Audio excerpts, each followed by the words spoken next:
It's been a little while since I've produced a third-party conversion guide.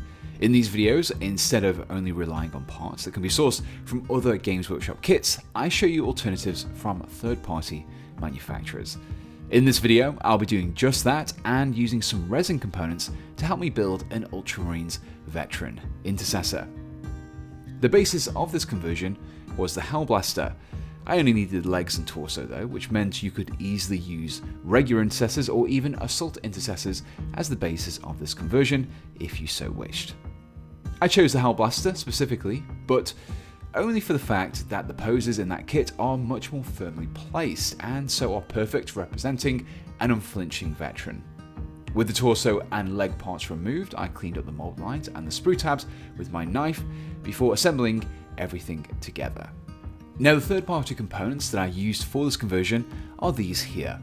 These were from Liber Daemonica. They are a set of heads and shoulder pads of the type Romanus and are incredibly well detailed resin parts that are perfectly compatible with Space Marines, both Primaris and Firstborn. As their name suggests, they are designed with a Romanesque flair to them. The shoulder pads feature tasset-like leather strips, eagles and mosaic-styled patterns. Similarly, the heads feature styling similar to early Imperial Roman helmets, as well as plumes, which all work nicely to tie into the Ultramarines' own Roman-inspired stylings, something that I wanted to build upon with this conversion. As I wanted to use a close combat weapon equipped with left arm, I had to dip into the Assault Intercessor's kit. Unfortunately, at the time of making this video, there were only the easy build Assault Intercessors found within the starter sets available. The problem with these is that they come with pre-sculpted shoulder pads, which needed to be removed in order to add my own third-party ones. This can look a bit daunting, but with a decent pair of clippers, I was able to make short work of the shoulder pad by clipping away the bulk of the pad. I trimmed as much back as I could with the clippers until the surface became too rounded to get any purchase. This is when I switched to my trusty scalpel to shave back smaller chunks to further reduce the size of the pad, enough to allow me to place a new pad over the top. In addition to the knife, I also made use of a file to help smooth and better round out the shoulder. Once I had started to get closer to the target size, I was able to test the fit of the shoulder pad. It wasn't quite fitting perfectly yet, but by doing this test fit, I was able to clearly see exactly where I needed to be reduced further. After making these extra trims, I checked the shoulder pad's fit once again. Even though I was happy with how the pad was fitting, I didn't apply the pad just yet, as I wanted to make some additional changes to the arm first. Instead of the chainsword that the Assault Intercessor arm came with, I wanted something that was a little more Roman inspired. So I chose this gladiator-style power sword, which was sourced from another favourite kit of mine, the Mark III Space Marine cassette. Now, this sword came with a hand already attached, so rather than clipping away the blade from this hand and then attaching it to another, I instead chose to keep the hand instead.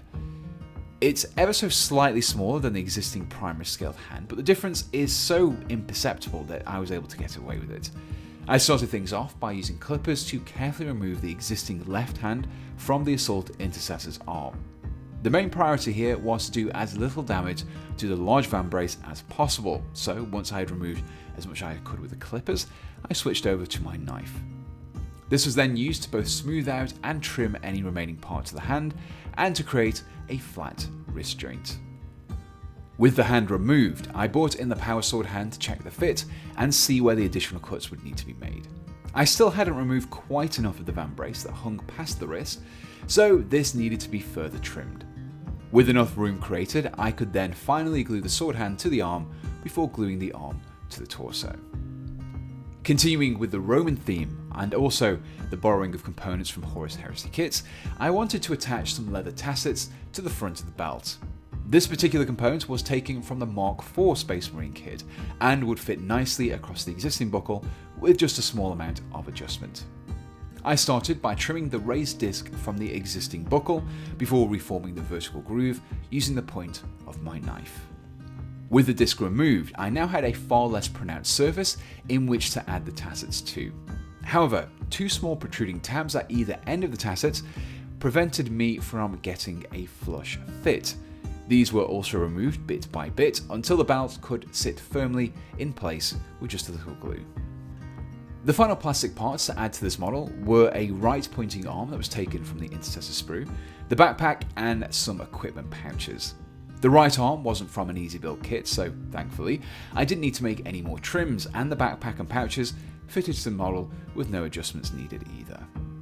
With all the plastic parts of the model completed, I could begin to attach my resin conversion components. I chose the standard left arm pad with the small tassets, whilst also selecting the right arm pad that featured a lightning wreath skull with some scroll work. As these were resin, before I attached anything, I had cleaned them up with some warm soapy water to remove any potential mold release agent that would prevent the paint from sticking. Additionally, resin components require the use of super glue rather than plastic glue that I'd use for the rest of the model. As the shoulder pads were designed precisely for this purpose, and because I had tested the left arm, the pads fitted perfectly. For the head, I went for the really over-the-top plumed helmet to really help this veteran intercessor to stand out, whilst also completing that Roman-inspired appearance. As with the shoulders, this head was also superglued into the neck joint with no more adjustments required. Finally, to finish the model off and to also help denote that veteran status, I attached a few purity seals as well as these sealed scrolls that were found within the Space Marine Tactical Squad set. And with those additional items glued into place, the model was ready to be based and painted, which left me with this. And here we have the completed Ultramarine Veteran Intercessor. Converting an Ultramarine to more heavily lean into that Roman styling has been requested quite a few times by you guys, so it was great to finally do it. So a big thank you to everyone who suggested giving what is traditionally seen as the blandest chapter a little flair. I was also really pleased with how well the Liber Daemonica bits fitted onto the model as well. They are quite detailed components, so I was a little worried that they might stand out a little too much, but after they were painted, they really blended well into the aesthetics of the model. I love using third-party components like these, as they really open up the conversion possibilities, and Liber Daemonica have a whole bunch of their components available on their site, which I'll include links to in the description below. And so, as always, I just want to say a big thank you to all of my supporters and the folks who use my affiliates links. If you would like to help me out by making these videos, you can support me on Buy Me a Coffee as a one-off, or on Patreon as an ongoing membership, and you can find a link to that below. Your help is always greatly appreciated, and if you like this video, then check out my other conversion guides, and please do consider subscribing. And so until next time, thanks for watching, and goodbye.